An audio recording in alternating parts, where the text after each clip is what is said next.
let's all play What's My Line? Now to meet our first challenger. Will you enter and sign in, please?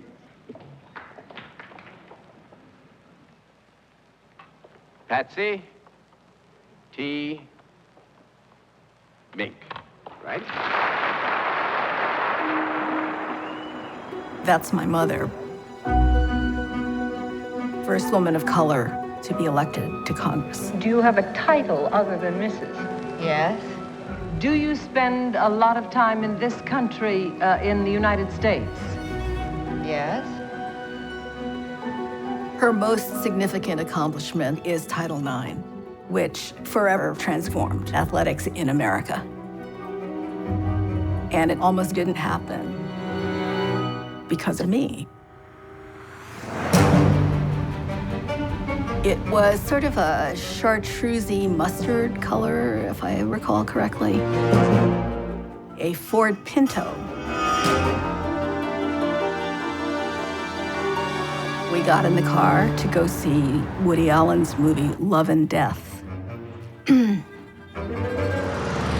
think it was a Wednesday. The future of equality in some large way was on the table that day when the personal and the political collided.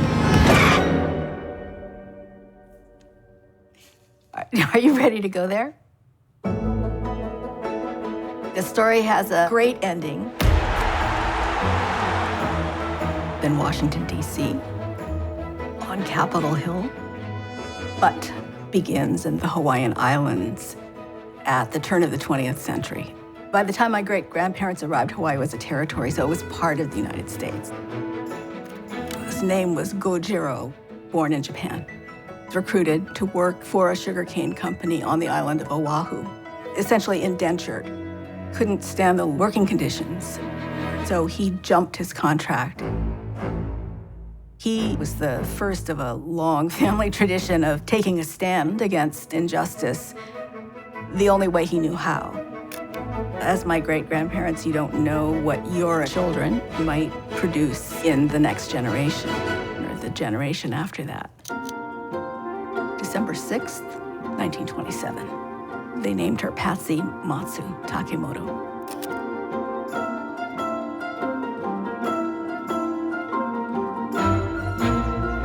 My mother. School teachers would say, "What do you want to be when you grow up?" She would say, "I want to be a doctor." She was laughed at. That's not something girls aspired to or did. She was thinking, I want to be able to do what the doctor does, and didn't really see any reason why there should be obstacles in her path. My mother was an American citizen by birth, being born into a U.S. territory.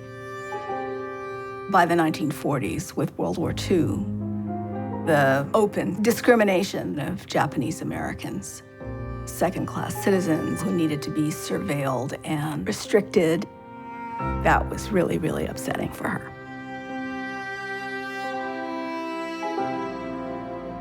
We ended up at the University of Nebraska. She got there and she wanted to live in a regular dorm. She couldn't. She was told she should go to the International House and apply for a room there because she wasn't white.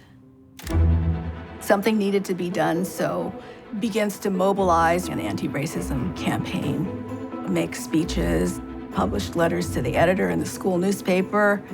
I found the College of Medicine polluted with germs of a discriminating nature.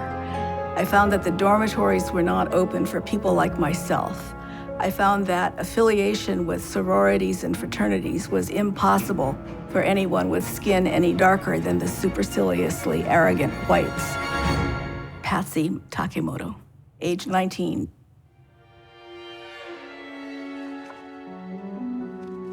She didn't get into any medical school. Not one.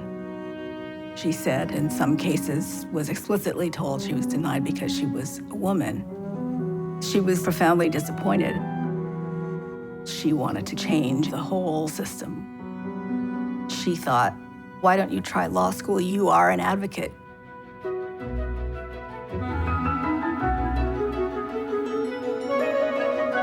She was one of 2 women in her law school class.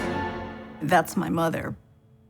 She meets my father a couple years into law school. John Francis Mink. My father was at the University of Chicago as a graduate student in geology and geophysics. Their eyes met. They knew they were made for each other. He would blast opera. They got married in January of 1951. Patsy Takimoto Mink. And in March of 1952, she had 1 kid.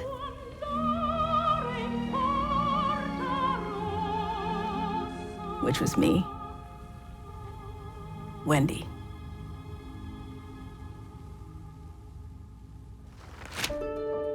After law school, nobody would hire her. She might make you a darn good employee. What's wrong with her? She's a woman, isn't she?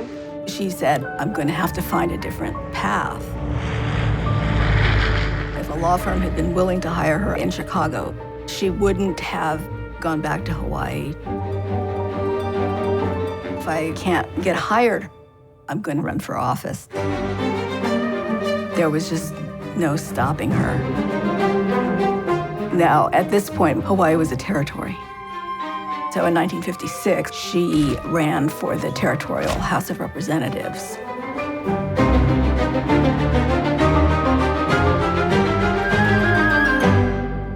She won. Representative Patsy Takimoto Mink. I think the time has come for the American people and for the Congress of the United States to search its conscience and to recall back to 1898 the promise they gave to the people of Hawaii upon annexation that when we were ready, we would become a state. I don't think that the people there know enough about the problem to cast an intelligent vote or make intelligent decisions. It's no longer a question of pleading for statehood, to my mind. It's a question of rising up in indignation. I feel that the people here are ready and want statehood.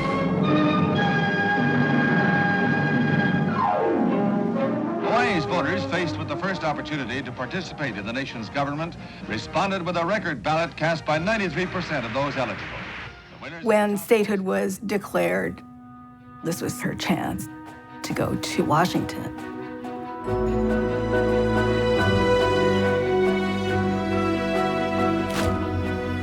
She decided to run for Congress.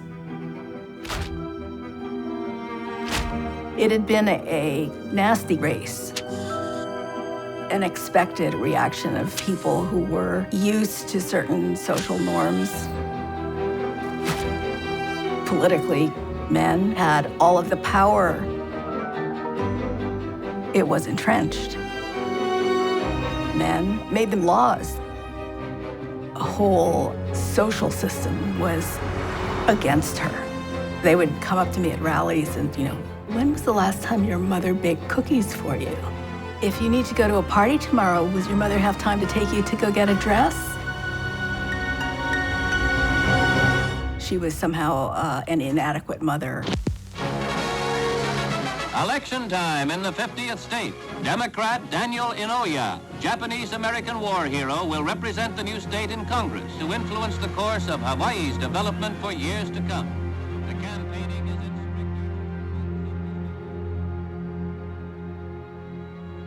strict... She was devastated, sitting at the breakfast table. Where do we go from here?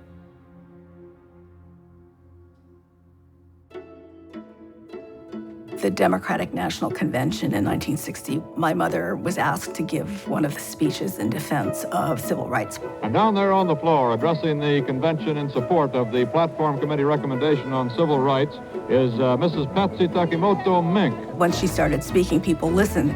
I urge you to support the platform and to give this nation one of the greatest weapons of peace, the winning of the respect and admiration of the entire world. Thank you very much. That was a pretty big deal, and as a woman of color, an even bigger deal. That was certainly a gift that helped her attract electoral attention. And in 1964, she ran for Congress a second time. And in every election. The big contest was the primary contest. Two guys of reasonably high stature in the party were running, as was my mother. I didn't want to see my mother devastated. For me, for every election, there was this incredible anxiety, worrywart. Sometimes she also called me Pumpkin. So I was either Pumpkin or worrywart.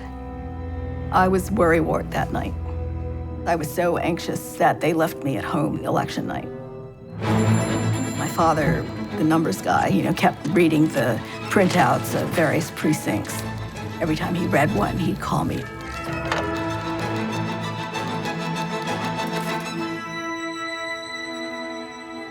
My grandmother, her expectations of my mother were to maintain a mighty, clean household.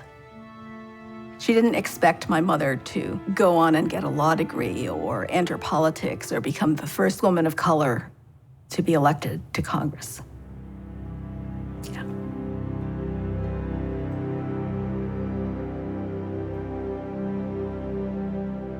We all moved to Washington. Whenever anybody as beautiful as Mrs. Mink gets a picture in the paper, I remember.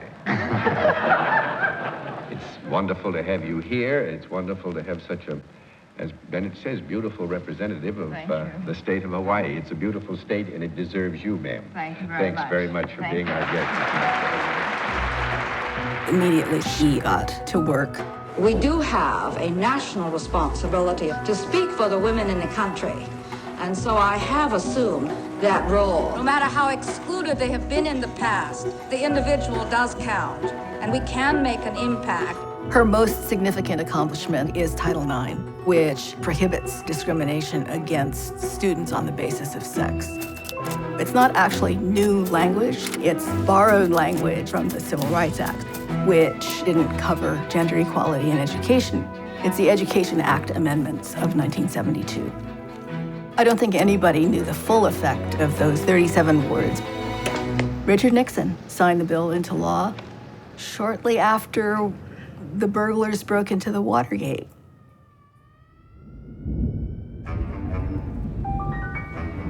But the story wasn't over.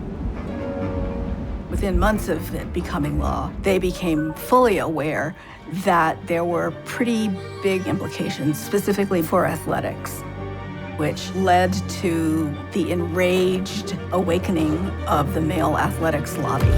Men who didn't want to share money and men who didn't want women in their sport. Does equal opportunity mean equal funding? So you're concerned about funding women's athletic programs, is that correct? Do you think women will ever play collegiate football? Not at Oklahoma. We are very concerned to the point we feel that it possibly might threaten the program. The women's sports certainly will be non-revenue producing, and naturally I do not feel like total budget should be split equally. That didn't age well. John Tower was a senator from Texas, and Robert Casey was a representative from Texas, both of whom took on the defense of male athletics. Representative Robert Casey wanted to exempt physical education from coverage under Title IX. The Casey Amendment. If Casey won, there were enormous consequences. Physical education would become the first domino. She wasn't going to let it happen. It was my mother and her allies in Congress waging the fight with legions of feminists lobbying. Casey Amendment is debated. My mother makes an impassioned speech against the Casey Amendment. It was a battle down to the wire. This was the definitive moment for athletics equity. The future of equality in some large way was on the table that day.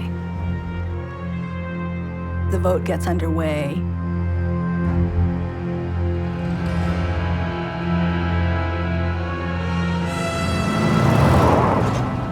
Meanwhile, I got in the car. All those in favor?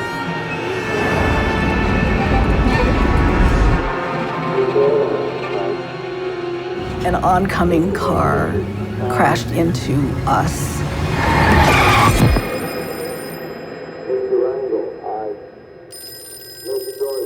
Phone call comes to her on the floor.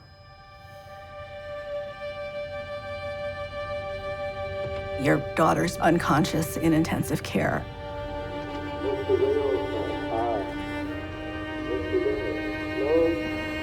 I got the brunt of impact.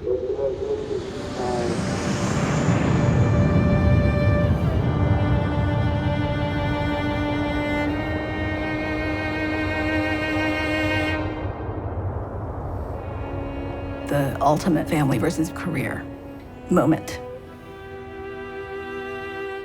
That my mother was even in the hospital with me, given the stakes of what was happening in Washington, D.C., seems sort of insane to me. The Casey Amendment wins 212 to 211. It lost by 1 vote. My mom's vote. Yes. The windshield flew at me. All the glass fell. It cut my face. Here. Yeah, it's all along here, side of my mouth.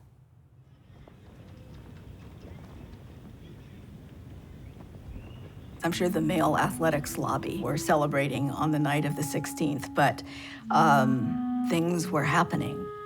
Her colleagues in Congress, especially Congresswoman Abzug of New York, who was a good friend, fought in her absence. Many expressed concern for what was going to happen to me. Even a substantial number of pro-Casey people. Yeah. It was the Speaker's decision, Speaker Carl Albert of Oklahoma. He always said, Patsy and I see eye to eye, because they were both short. I mean, he was a short man. Given my mother's abrupt departure, thought about it, considered it, and decided, revote.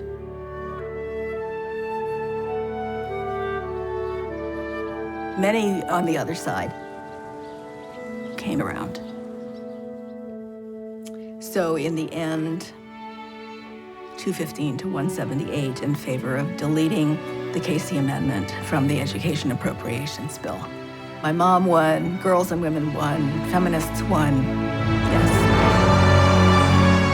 No person in the United States shall, on the basis of sex, be excluded from participation in, be denied the benefits of, or be subjected to discrimination under any education program or activity receiving federal financial assistance. Lucy with a rebound. That is called Title IX. It was very difficult getting into school and getting into the professions. I couldn't find a job. And when all of my contemporaries at home say, oh my goodness, what you've done to politics at home, and I wish we had never heard of Patsy Mink, I'll say, well, it's because of all of your attitudes that drove me into politics. If you'd given me a job when I came home from law school, I would have been very happy. I am the child of someone who made a huge difference for women and girls in education. She taught me change might be slow, but changes can happen. I did screw it up with the Pinto, right? For 2 days.